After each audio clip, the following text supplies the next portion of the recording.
And we're live. Welcome to Earful of Dirt, the Major League Rugby podcast. Thank you for joining us.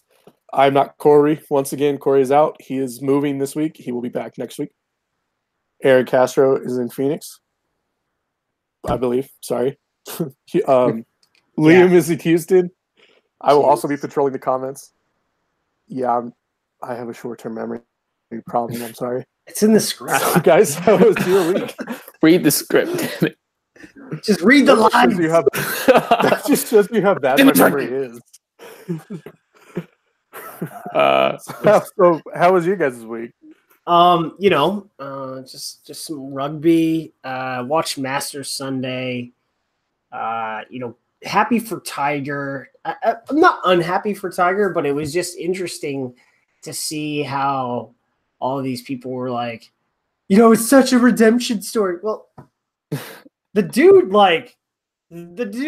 all the things he needed to redeem himself from were self-created. Let's just get that out there. But I do like watching excellence. So he played really well. And it's kind of funny to see in golf how playing with Tiger. So if you're in the final group with Tiger, how much that pressure still exists, because Molinari and Finau both crumbled.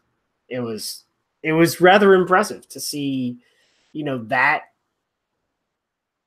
pressure still exists even, when he's 43. So that was kind of cool to watch. Also, while I was watching that, we watched the San Diego game, so we'll talk about that one. Some baseball, but let's have a happy birthday to Wee Widow William right there. Yeah, thank you, Aaron. Turning 24 today. Kind of an uneventful day. Just had to get some work done in the office and go in there, but was able to do some stuff this weekend and celebrate correctly, so that was good. To include a Sabercats loss. Yeah, fuck off. Drink. Starting your guys' podcast off right. Hey, we already started it off right. I started it. So hold on, just going back to the rule about me, does that apply? Oh, do yeah. They have to drink every time I show back up? Yeah, pretty much. Yeah. So I think people just got to get a funnel and just. Sorry, Adrian, man. This is going to be hard for you. Some water just for you. Lots of water in that funnel. Yeah. But other than that, the Colorado weather is weird, man. It snowed last Wednesday, and it was 75 today. Oh, don't worry. It's it'll be hell in July when I come up there for that test match. Yeah. Is that actually official? Yeah, I don't think that's been announced. It's against Canada on the 28th. Not the Australia one. I don't know when that's going to be. It's supposed to be on the West Coast. We'll see if that happens. But Canada for the PNC is at Glendale on the 28th of July.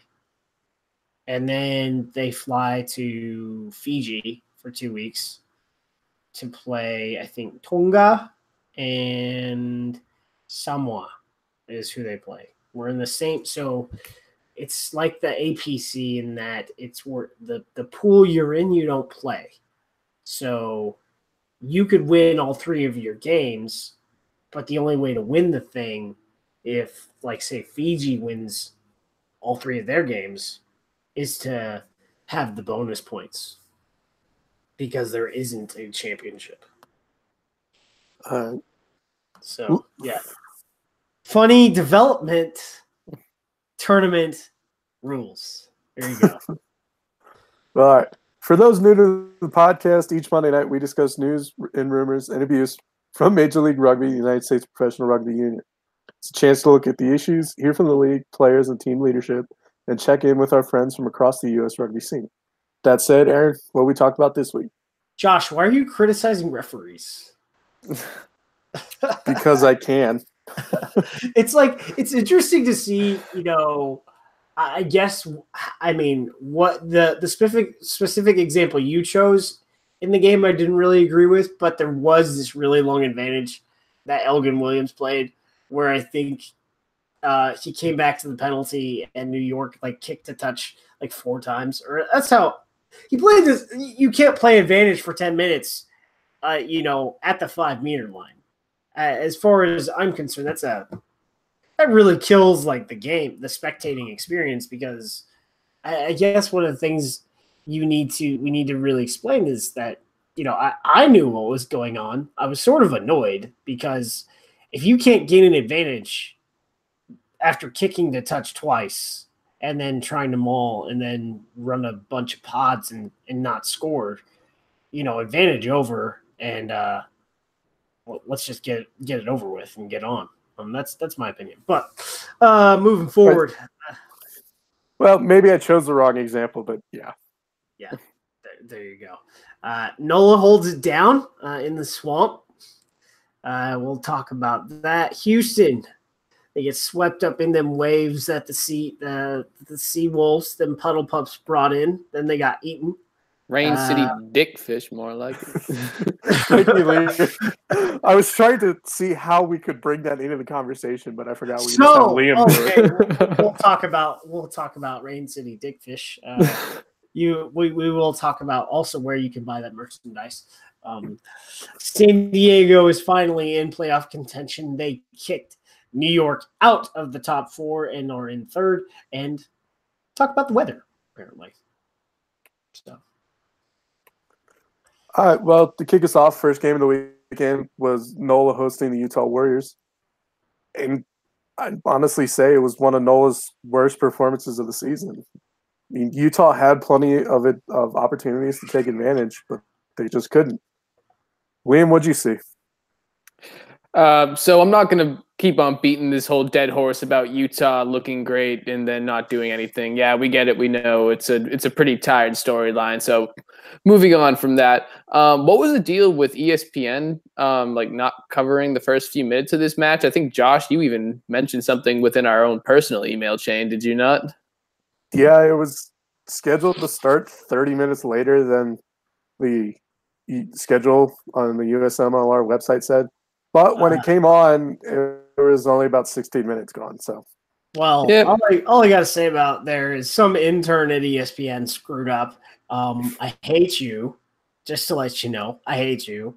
Hey man, we've all been interns, and we all have been hated. So guess what? I hate you. It's my turn now, baby. That's 30 minutes of my match enjoyment from pregame to when it worked.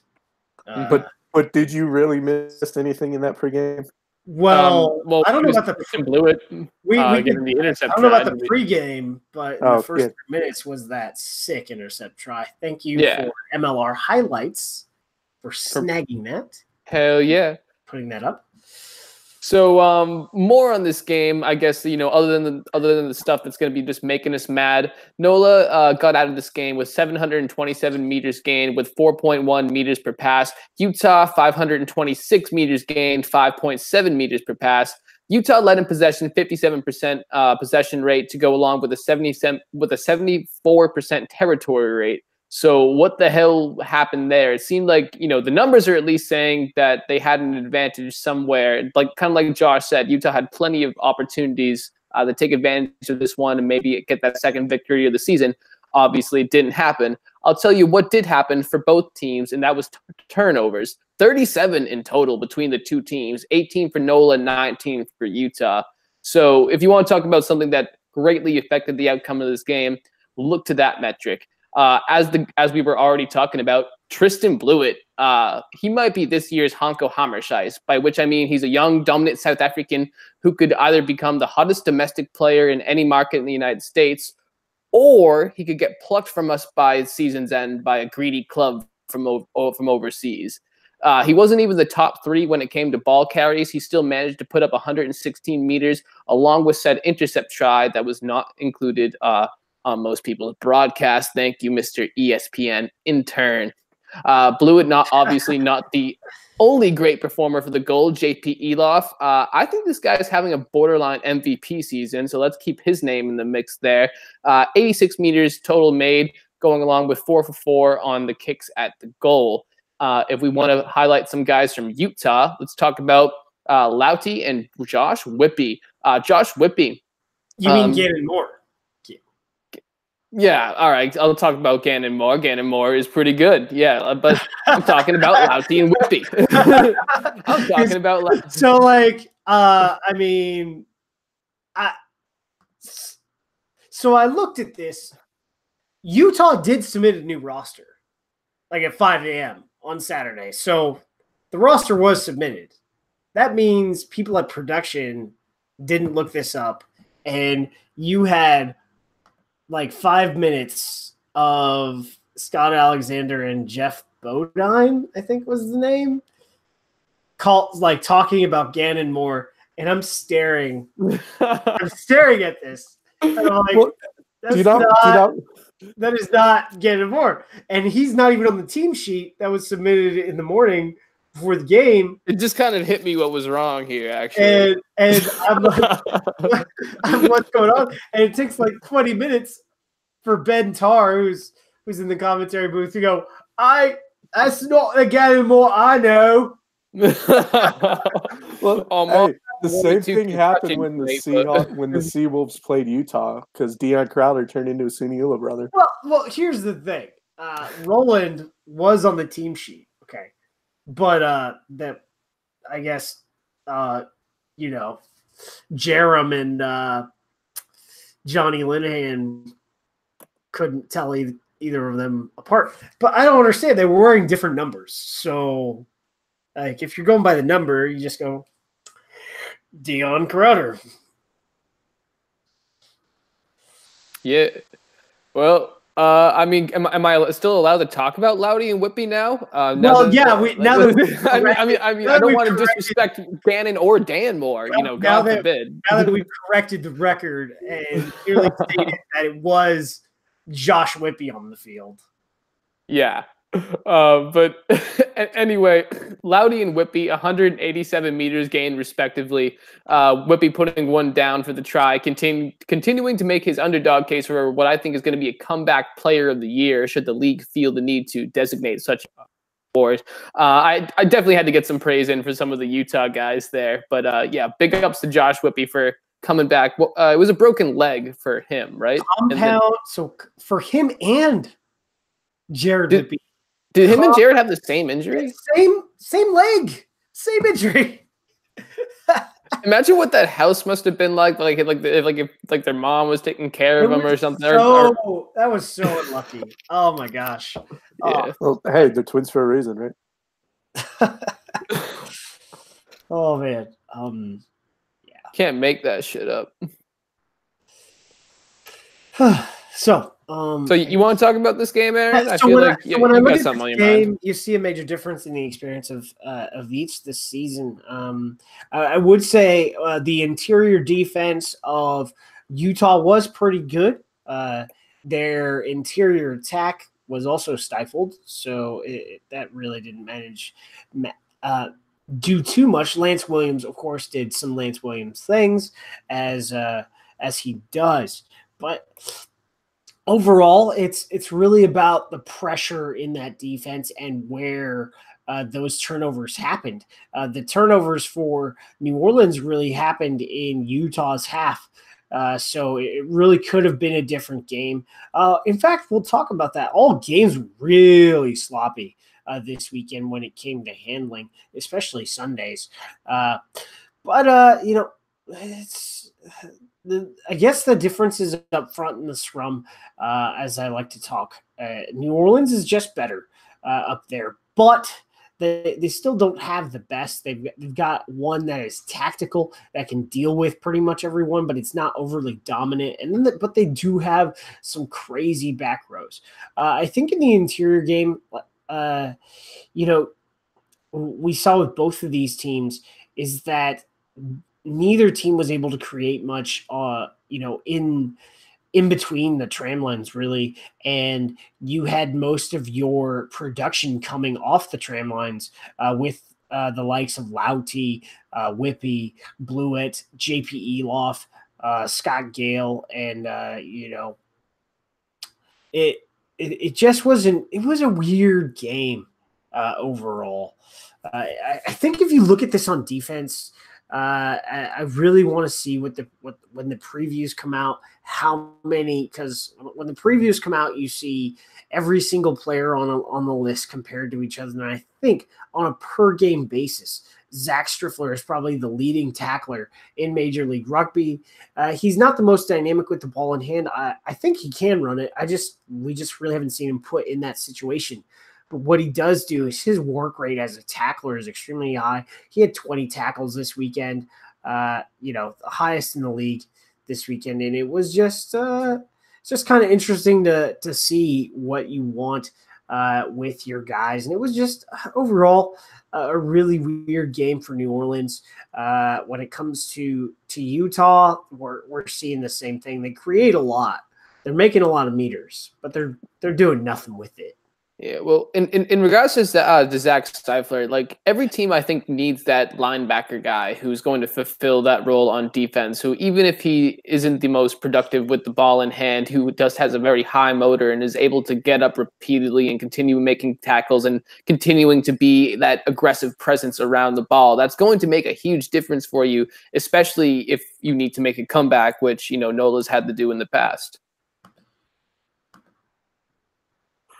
All right, so time to move on to the other game, but I think first we need answers from Liam because we can talk about Houston getting eaten by the Puddle Pups later. Hey, Liam, why did the turf look like the 18th tee at the Masters after a round of golf?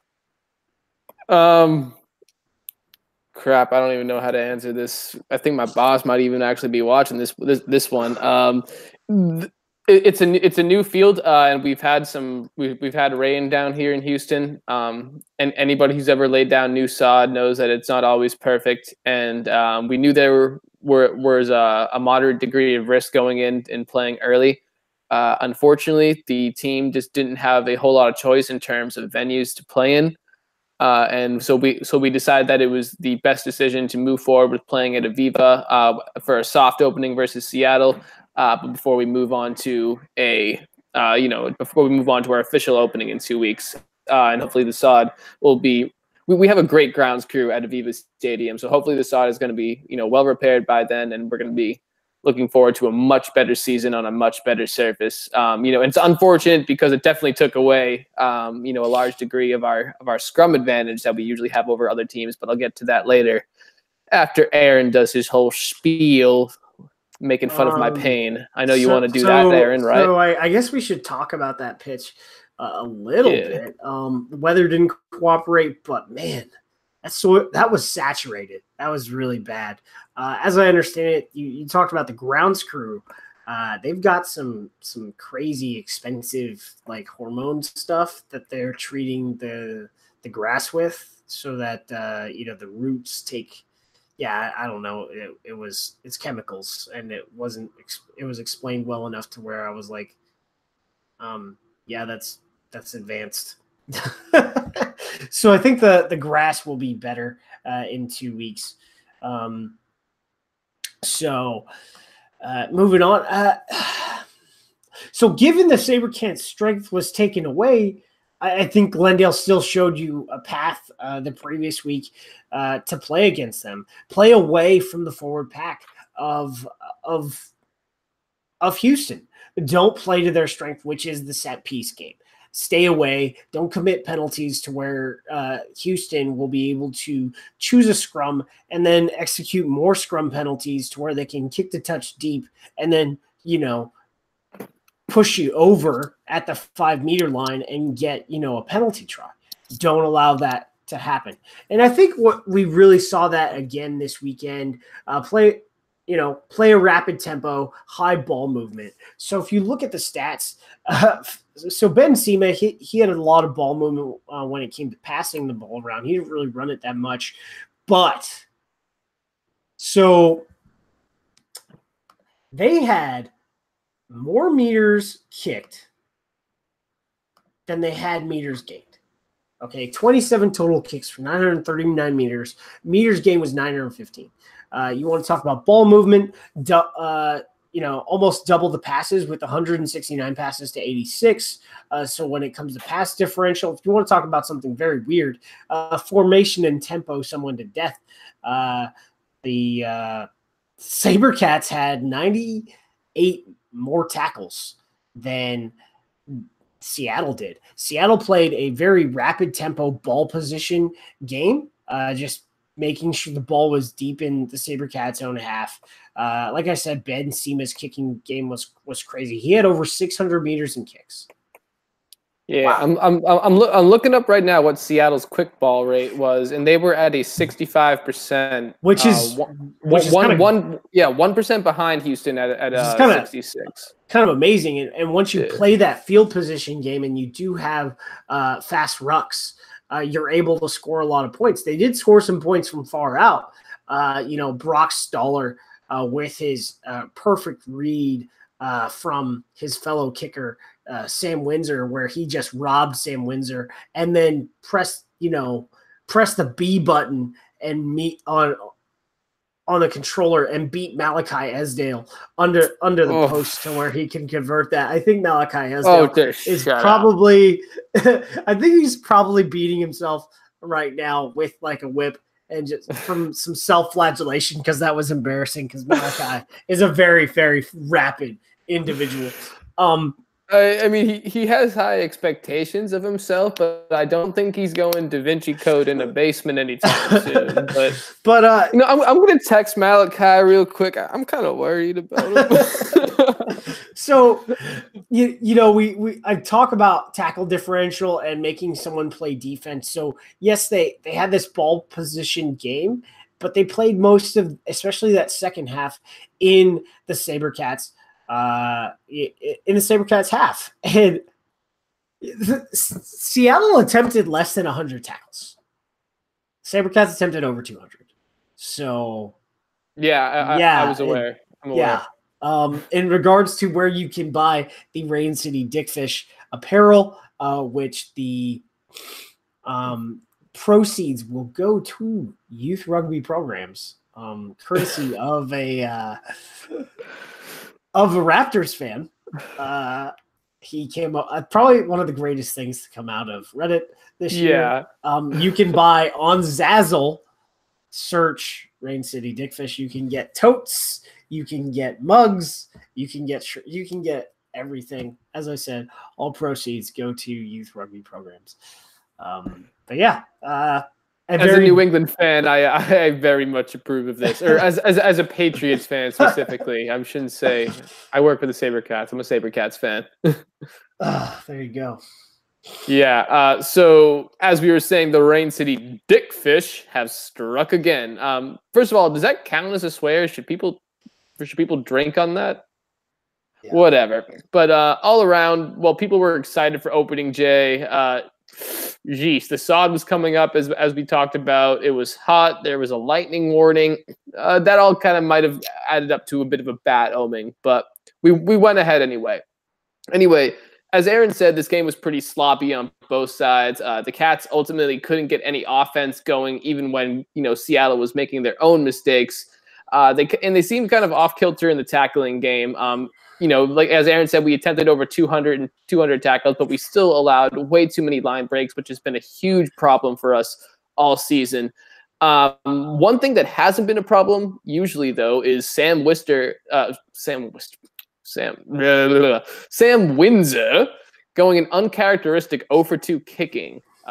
Brock Stoller, his counterpart, also kind of off his game, going 4-for-7, though, more attempts, more likely to make one. So I guess we'll give him that. Hey, man, 7 of 10 is pretty good. Making good old 17 points with your boot. It's kind of pretty good. Yeah, well, guess what? It wasn't 7 to 10. It was freaking 4-7. So shut the hell up, Kyle. Hey, he I can pull this up for you. He made four conversions, so that's 8, and 3 penalty goals. He missed 3. He did miss 3 kicks. So it's all right, 7 of 10. All right, so boom. It's more of a pool. Sam didn't get to kick that much. Sam's a great player. Give him a break. Overall, Seattle 52% possession, and as Aaron said, over 900 meters at 5.4 meters per pass. Meanwhile, the Cats didn't even manage to top 500 meters with an MPP of 5.2. Set piece was an issue, unlike a lot of games for these Cats, actually, though. The lack of scrummaging, a lot of uncontested scrums due to the field surface, took away a huge advantage that the Cats usually have. And the Cats gave up 2 steals in the lineouts. So that's 2 possessions right there that they lost that, they very well could have done something with, especially when one of those lineouts at least was inside of Seattle territory. If you want to find something good to talk about the SaberCats here, let's talk about 4 steals in the breakdown. This is an aggressive style that we've seen work for Houston in the past, but it's just not a consistent. Yeah, it's not a consistent factor over 80 minutes though. Pat O'Toole had 2 steals in the breakdown. Dude, Pat O'Toole's a freaking beast. Like honestly, shout out to Pat, dude. Fucking absolute monster on the field. When it comes down to standout players for Seattle, at least, not to say Pat isn't a standout player. Seattle had 2 players over 100 meters, the ever fantastic Matt Turner, along with Brock Stoller, 137 meters and 127 meters, respectively, for those 2. Both of those guys, I think, embody what's dangerous about the Seattle team. It's a bunch of hyper-athletic guys with motors comparable to J.J. Watt and Myles Garrett. A lot of these guys, they're capable of going the 80 minutes, but the coaching staff there in Seattle is pretty good about the substitutions. They're able to recycle these guys. That's why they're still on top in season 2, looking to trying to repeat. Not a ton of production on the grounds for the Cats. Esdale, right before his punishment, his chastity to God or whatever the hell Aaron thinks he's doing alone in his basement. Esdale led the team in meters gained with 62. Fuck, I hope he doesn't listen to this. Sam Windsor threatened Polamo, got the team's 2 only tries. That was okay. Let's talk about Threaten. I'm glad to see he's healthy, but that was the softest try I've seen all week given up by any team. It's a try, man. And he could have walked in. He could have drug that back foot a little bit, going real slow, and he still would have made it because they just did a little dance and made a little love and just put it down tonight. Put it down. Okay, I'll stop. I'll save the dancing for the end of the show. It could have been a mercy try. Sorry, Liam. Yeah, well, whatever. At least, hey, know it. But I will mention that's 2 games in a row now where guys making their debut for the SaberCats have been able to score a try. Dion Mike Sells, last week might have been a little bit more, as you guys might say, legitimate. But nonetheless, it's a cool statistic. All right, so who you pulling out your hat this week? I just signed with the SaberCats, actually. I'll be starting at scrum half over Connor Murphy, who's currently dead in the trunk of my car. You would be an upgrade. You might be an upgrade. No. Moving on to the game of the week. At least I think we all are in agreement that is the game of the week. Am I right? Well, yeah. But, yeah. Of totally. the 3, yeah. I mean, y'all, if y'all have looked at the script, you'll see my hot take. But yeah. All right. So San Diego traveled to the East Coast for an early start, as in it was a 10 a.m. Pacific time kickoff. Took them a little bit to wake up, and when they finally did, they kind of almost ran away with this game. Liam, what are your thoughts? Well, as we were just saying a moment ago, I honestly think this could be up for Game of the Year. Should the league choose to? Did they make that an award last season? I don't remember. Did they give out awards last season? I was so balls deep in finals by this time last year. They did give out awards, but it was to individuals. I don't think we did like Game of the Year. Yeah. Team of the Year obviously is like your champion. So yeah. Yeah. But anyway, nothing could be sweeter to my New Englander ears than to hear that a New York team lost at home in the Big Apple, especially on Coney Island, which, Come on, man. You play at Coney. Nobody likes to go there who's actually from New York. I like what I saw in this game. A pretty balanced attack from both sides, but plenty of exciting and fast rugby to kind of keep you in depth and in tune with it, which is always what you want to see, especially with a game like this from two of the top teams. When it comes to the numbers, RUNY controlled 56% of the overall possession with 570 meters gained, while San Diego eked out in territory with 51% and 766 meters gained. Each team loaded it up on turnovers. RUNY with 14, San Diego with 16. So just like the Utah match, a lot of that action going in there and affecting the ultimate outcome of this game.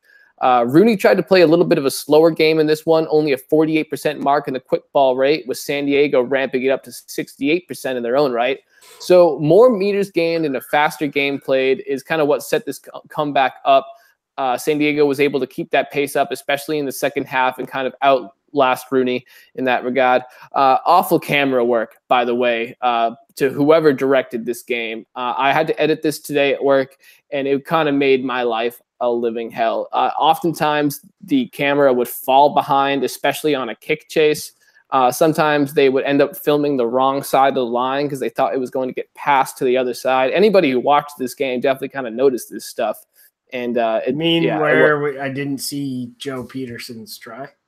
Yeah, stuff like that. So Aaron, what do you think about this? So game? If you haven't watched San Diego the last few weeks, you've been missing out. I wouldn't say this was a good game. I would say that this is a kind of game, especially if you've been watching San Diego, the game they played up at Starfire. They look like a professional rugby team, okay? They are the most physically intense team in the league right now.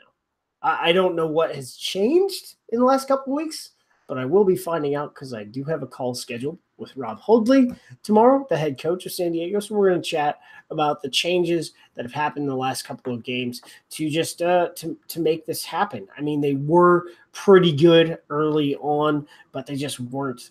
They weren't there. So, but man, they will hit you in the mouth and they will wear you down.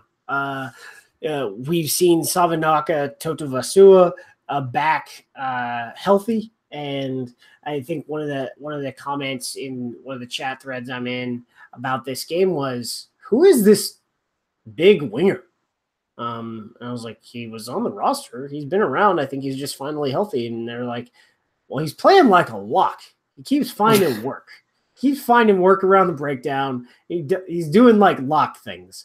And then he's I can hear Grant Cole saying that. He's also rapid. Like, he is fast. And it's kind of funny. I think when Brian Ray finally listens to this, and I think he owes me some money for Jasa Varamalua, who is now a lock, who went from wing to flanker to lock. He's now playing lock, and he is playing very good for San Diego. It's I couldn't tell you, like, yes, New York tried to play at their level, but they couldn't. They did score very early, and it was a bit ominous. Well, they were on top for a while. It's not like they weren't competitive. They scored 2 tries very early on, and like they were ahead.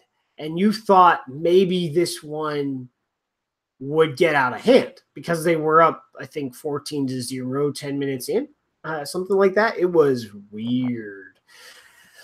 But after that, the San Diego defense started to tighten up. But on attack, they could not hold on to the ball. You want to see some weird stuff? Let's get into some weird stuff. Turnovers conceded, 16. They had less passes. Tackles missed. They did complete more tackles and a higher percentage of their tackles than New York. So this probably gets into a lot of the physical carrying, especially in the second half. Penalties conceded. They conceded the same amount of penalties, free kicks, one more free kick conceded than New York. But here's the weird, the really weird one. Where turnovers conceded, 16. Like this, like they could not hold on to the ball, but I think all 16 of those turnovers happened in the first half. because in the second half, New York couldn't do anything. And San Diego was just trying to get in places to where they could assert their will. They won several scrums. It was mildly impressive to see what they did in the scrum, to where they just took away put-ins from New York and just bullied them. When it comes to some people have some complaints about how many foreign props are in this league. Yes, they have a foreign tight head, Patty Ryan, who is playing very well. He's probably one of the guys I'd pick for MVP in the league for what he's contributed to his team. But as far as the loose heads of San Diego and how they've progressed, Vaca Piffaletti and Nate Sylvia. Nate Sylvia started early on in the year, and I, had a lot of praise for him early on in the year. But Vaca Piffaletti, yes, he's a Saracens Academy graduate. I got it like that. He has that pedigree. He should be good.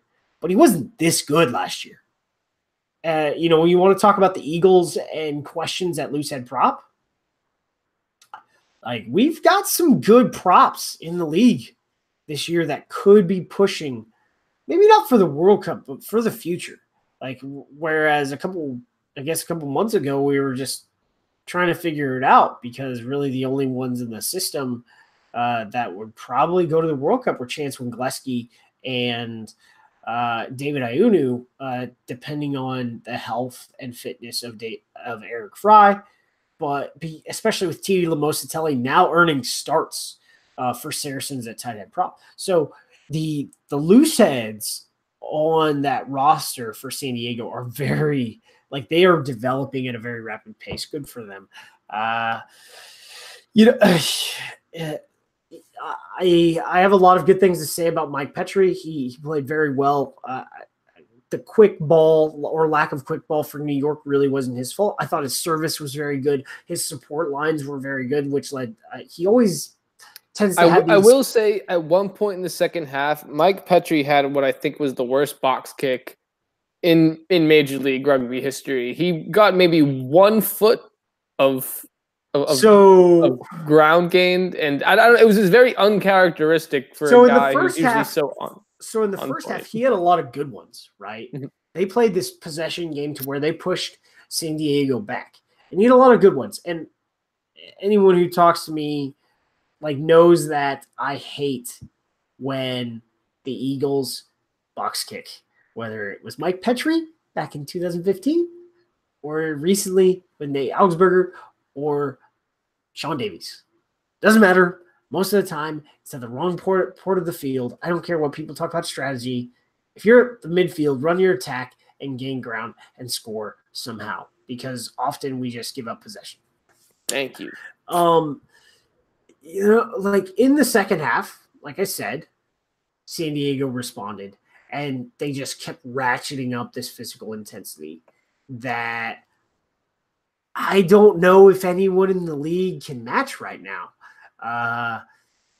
I did do the math based on table position, so no algorithm, simple values for strength of schedule. San Diego has the toughest strength of schedule the rest of the way. But if I were to give you a power ranking, it would be hard not to, which I will do tomorrow. Yeah, tomorrow.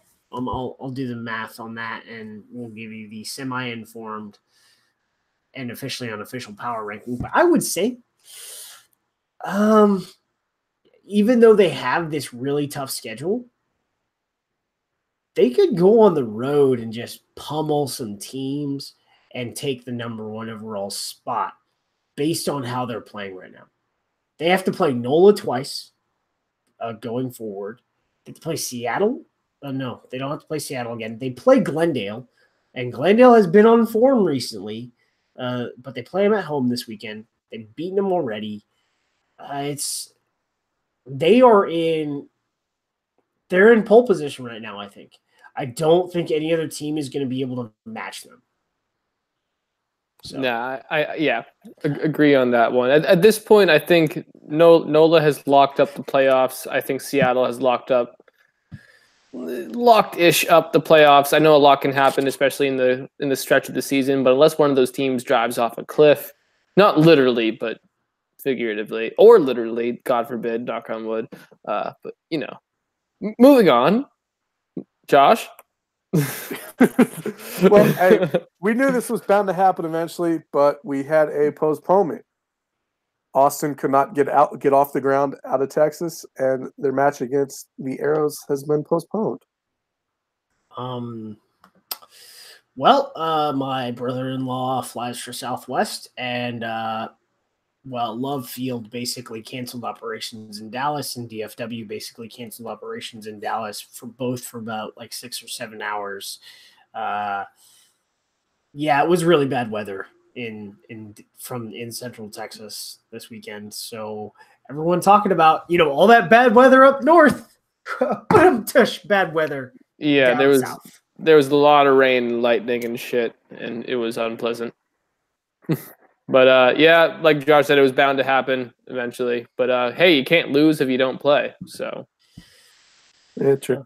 Does this mean if it ends up getting canceled, they can call it a draw and Austin can finally get some more points? I don't think they're calling it a draw. I think we will see a midweek fixture in Toronto. I think that's what they're working on right now. I don't know if it's going to be this week. Well, they're going to have to do it during a bye because how are you going to turn around and play a game on a Wednesday and then on a Saturday? I think it's going to be it depends on who's. I think they were working on it to see. It'll have to be an Austin bye week because Toronto's playing 8 straight at home. Yeah, I think they were going to try and do it this week. It was going to be very interesting. But they are planning on playing this game. It is not going to it is going to happen. I don't know exactly the details, but they plan on playing this game in Toronto based on the schedule, probably a midweek fixture, which will make it interesting. And, when you have to do this, it will be interesting to see the depth of Toronto.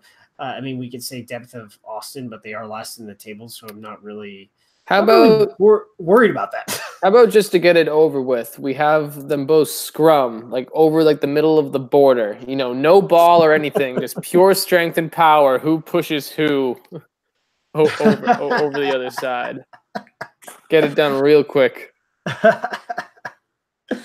That would be fun. That's how we should choose the USA Rugby president, too. Honestly, everything else has gone to hell. Nothing else makes sense. Why not? Rock. All right, now we're going to go over our picks from last week. I'm doing Corey's picks from last week.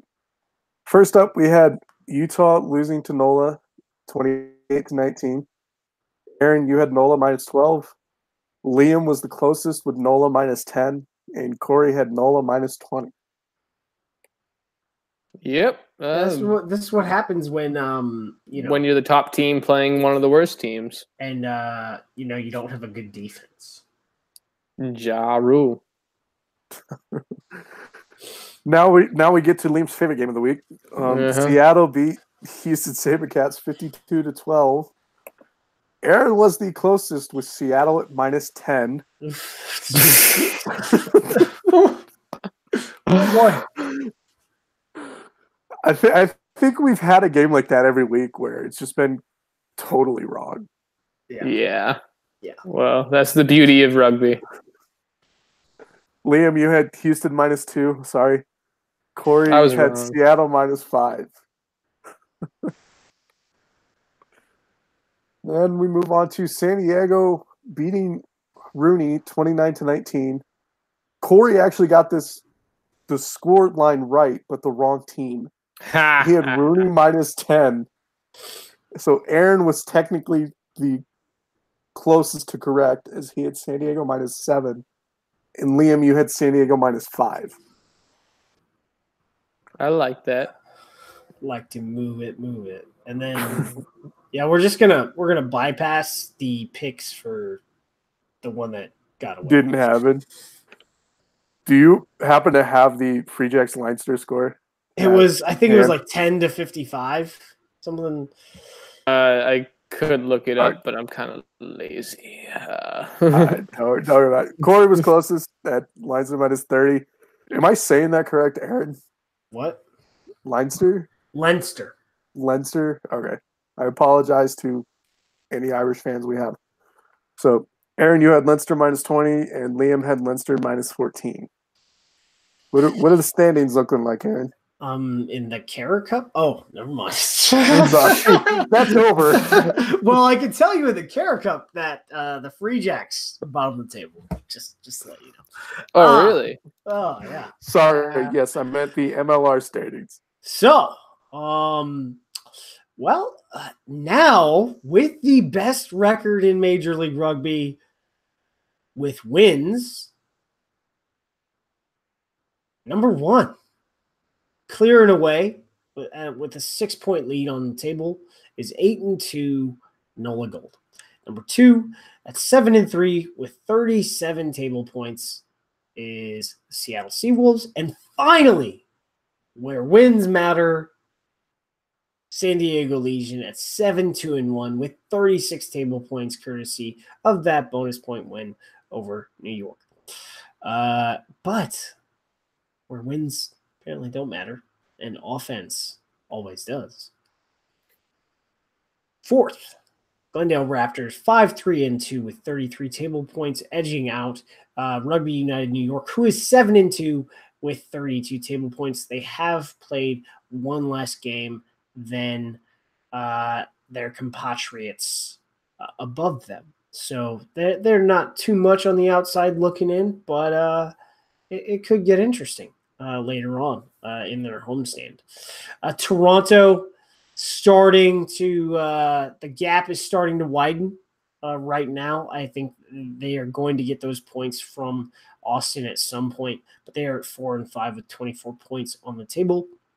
And in the battle for the wooden spoon, or the battle for not to be the wooden spoon, I thought we decided on the wooden Doug. Oh yeah, the wooden Doug. So there's two races going on, fellas and ladies. There's the top six, which mathematically everyone in the top six is, has a shot at the playoffs. And then at the bottom, no one has a shot at the playoffs. Seventh is 2-7 Houston SaberCats with 11 points, so they likely will end up not last. But where it gets interesting, I would say possibly, is at 8th place, 1-7-1 with 10 points, the Utah Warriors. And then finally, the current contenders for the Wooden Doug, 0-10 with 4 points, Austin Elite.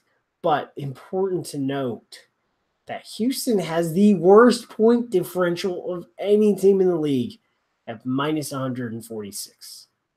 Yeah. Ow. Yeah. Change of subject. NOLA Gold has now won more regular season games than anybody in Major League Rugby history. So that's new hotness right there. Yeah, right. So stick that feather in y'all's cap. All right, well, we're going to move on to predictions for this week.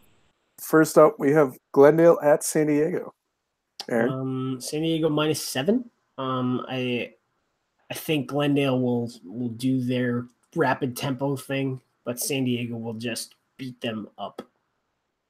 So I'm going to go Glendale minus 3. I don't necessarily disagree with Aaron's assessment. The only thing is, though, in order to truly win this game at the end of the season in terms of prediction record, you got to go against the grain sometimes. So I'm going to go Glendale minus 3. You know it's true. Yeah, you got to take some chances to get back up. So roll the dice. Well, I'm going San Diego minus 2. Yes, I'm picking against Glendale. Glendale has not won in San Diego ever. Wow! Like they lost to all San Diego 2 times. Yeah, say they lost twice last year. Once to San Diego, and once in the championship. I think they lost the preseason game. Yep. So it's like Tom Brady in Miami. It's something about that warm, nice weather. Even though Tom Brady's like from warm nice weather. He went to Michigan though. He's from the Bay. It is not warm or nice in the Bay. It is. I don't allow Californians to claim about freaking cold weather. I'm sorry, 45 degrees makes you cold. Like, dude, it's like 90 today. 60 might make me cold.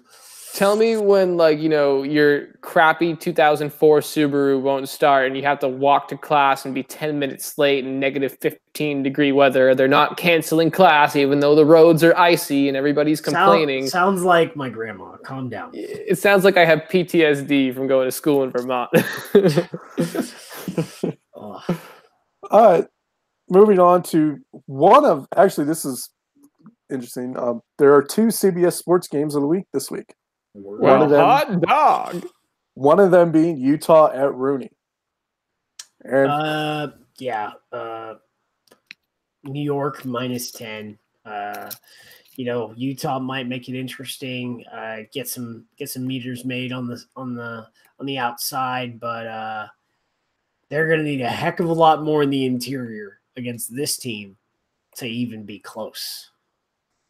Yeah, I'm going to go RUNY -8 on this one. I think Utah has the potential to make it interesting. They have some guys who can, score quickly, and sometimes New York has a little bit trouble at the end of games. Might be a lot of consolation tries, in terms of what the final score actually is, or mercy tries, as you guys might put it. So, yeah, RUNY -8. I'll go RUNY -15. I think RUNY shows up pissed off and tries to put something on him. Next up, we got Houston at Toronto. Houston's making the trek north of the border. Hopefully they don't get rained out as well. Aaron, what's your pick? I'm going Toronto -15.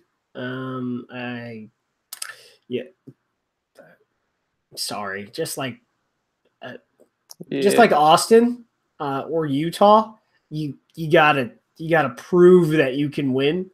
And Toronto's won twice as many games, and they're at home. So, that didn't matter much the other week, did it? Yeah, but they were playing a better team. So there you go. Yeah, well, I'm not even picking in this game, so I'm just going to move it on to Josh. I predict Sam Windsor gets four penalty conversions in this game. So we're just going to write Liam down as a draw. Yeah. Draw. That's what we'll do. All right, but now if they actually do draw, y'all got to send me a 6-pack or something. I'll Venmo you it. You can pick out what you want. Sweet. All right, I got Toronto -20. Oh, jeez. Sorry, Liam. I just don't see Houston doing much at all. The scrum is there. The scrum is definitely there. And it will be an interesting scrum matchup. I just think that Toronto has the superior backline. All right. Well, we'll see. And then moving on to the actual CBS sports game of the week, we have NOLA at Seattle.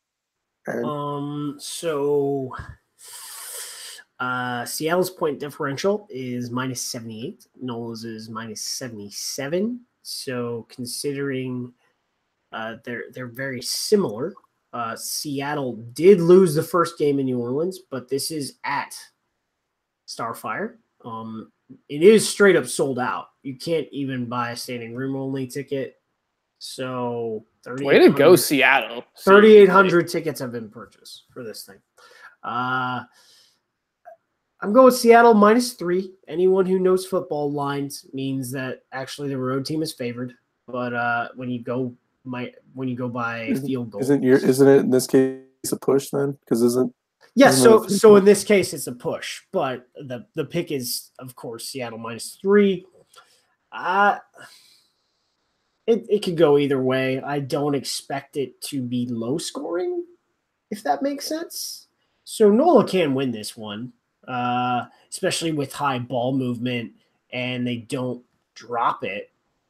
But Seattle has gotten better, and the difference is that they're not playing. Seattle's not playing a one-dimensional team this week. NOLA is a multi-dimensional team, so I think they could win. But I think it's going to be loud. Weather's probably going to be nasty, probably going to rain.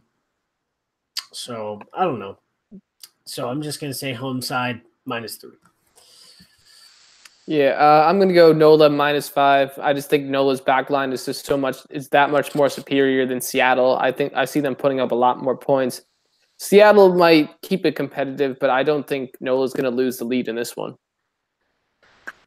I see it the same way as Liam. I don't see Seattle winning.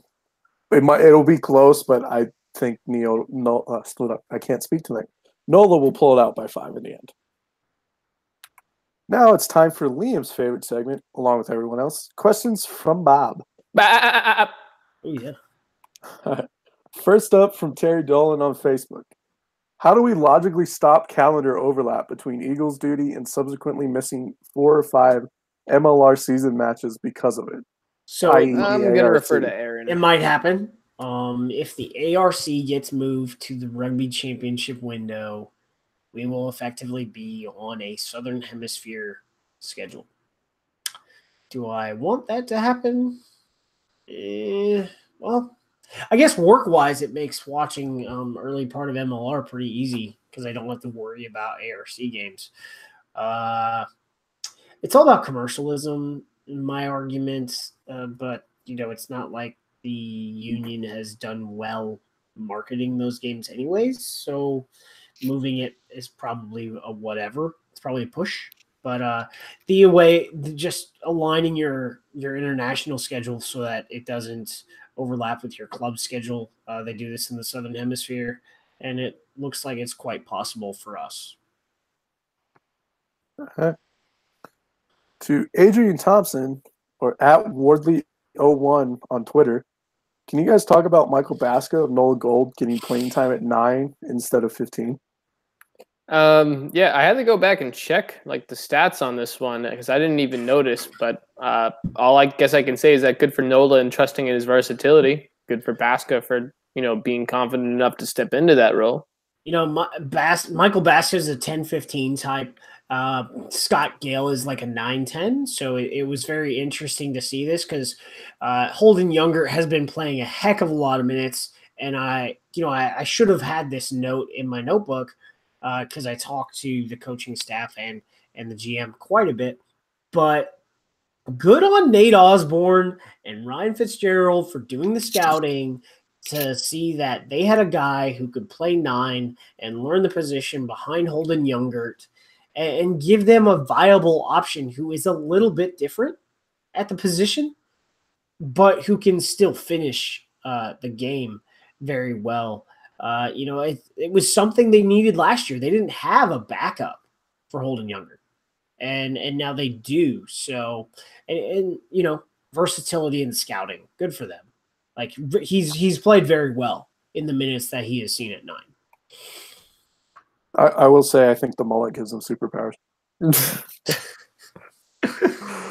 All right, moving on to CJ the fan from Twitter. Why do bonus points exist? What problems do they solve? So it rewards close games and it rewards offense. To the Super Rugby system is 3 tries, I think, or no, the Premiership system is 3 tries, but we have the Super Rugby system of 4 tries, so you can't just score 3. So it rewards offense.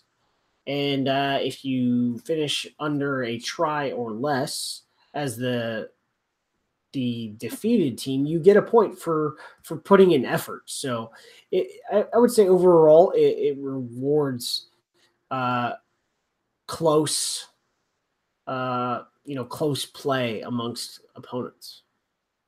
So Super Rugby actually went to their second bonus point is if you're leading by more than 3 tries. Ooh. I think it's non-converted. I'm not positive on that. Man. So yeah. Crusaders basically have 1,000 points on or something like that. Is that what you're talking about? Yeah. The Crusaders even on top? Yeah, they are. When it comes to the bonus points, I was just going to say it kind of tells a part of the season story that that wins and losses really don't. But other than that, I don't really like it either. I think it should come down to wins and losses. Yeah, I'm a wins and losses guy. I think bonus points would be you should be your tiebreaker rather than wins being your tiebreaker, but that's just a personal opinion. And it makes for an interesting conversation with new people, I guess. All right, moving on to a question from Rafael, a host on our sister podcast, En La Melee, a Spanish language podcast about Major League Rugby. Can we all talk about how good that gumbo rugby tastes? That gumbo rugby tastes really muy bueno. Y ahora es muy caliente. It's delicioso. I guess we all got to go down to the, Adrian Thompson. Also, he runs the Go Gold group on Facebook. Shout out to Go Gold for supporting the podcast. We all got to go down to Shaw, and they put on a great Cajun tailgate. I will say. So we got to get down there and get some gumbo rugby. It's I would say that they were very relatively resilient in that game to just get what they needed out of it, because it's kind of rough. So. All right, last question of the night, and then we're out of here. From Life Love Rugby. Now that Houston has their own stadium, who's next to get their own place? I heard who's closest. Closest? Ooh.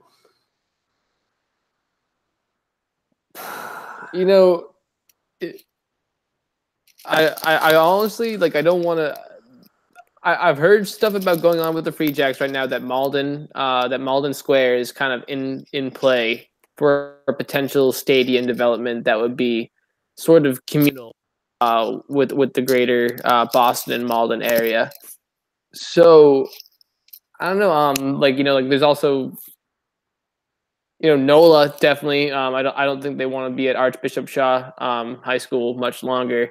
Especially because some of the players have told me there's a creepy haunted mansion overlooking the field.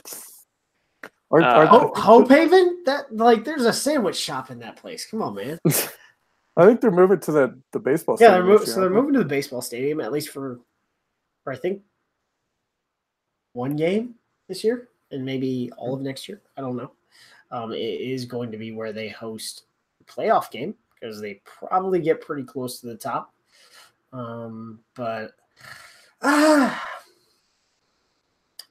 Would say the Free Jacks or San Diego, because San Diego real estate in San Diego, man. But San Diego's majority owner is a real estate developer. So that would be why. Free real estate. All right, any final thoughts, gentlemen? No, I'm out. I'm tired. All right, well, for those of you who hate me, don't worry. Corey will be back next week. Nice. Good. Hey, here's your last I don't want to make fun of Colorado, dude. Making fun of Iowa is a lot better. Well, here's your last chance to get your drinks in, folks. On our way out, please note that all opinions expressed on this broadcast are those of the hosts and guests and do not necessarily reflect the beliefs or practices of Major League Rugby teams or the league. Aaron Castro is employed by Major League Rugby. Liam Madigan-Freed is employed by the West Houston Lions and the Houston SaberCats. Be sure to tune in next week. We're live on YouTube each Monday night and available on your favorite podcast platform each Wednesday morning. If you like what we do, please subscribe to our YouTube and iTunes feeds, and it helps other folks find us. Please also leave us a review. We haven't got one in a while. If you leave us a 5-star review on iTunes, we'll read it on the air.